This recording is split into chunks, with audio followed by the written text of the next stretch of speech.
தமிழகம் கேட்ட தொகையில் வெறும் 17% மட்டுமே பேரிடர் நிவாரண நிதியாக கிடைத்துள்ளது. மத்திய அரசு மீது முதல்வர் ஸ்டாலின் குற்றச்சாட்டு.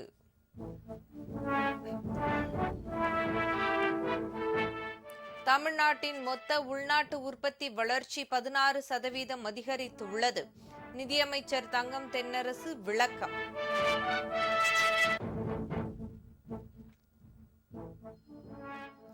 வேலூர் தங்க கோவிலில் குடியரசுத் தலைவர் திரௌபதி முர்மு வழிபாடு. 5 கோடி ரூபாய் மதிப்பீட்டில் கட்டப்பட்டுள்ள புதிய தியான மண்டபத்தை திறந்து வைத்தார்.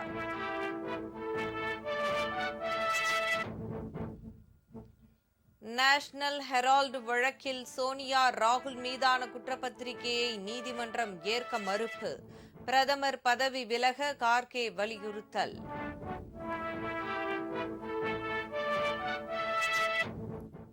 விருதுநகர், தூத்துக்குடி உள்ளிட்ட தென் மாவட்டங்களில் வெளுத்து வாங்கியது மழை. குற்றாலம் மெயினருவியில் வெள்ளப்பெருக்கால் குளிக்க தடை.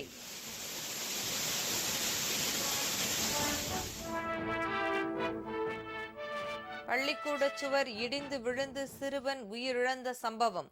தவறு செய்தவர்கள் மீது நடவடிக்கை எடுக்கப்படும் என அமைச்சர் அன்பில் மகேஷ் உறுதி.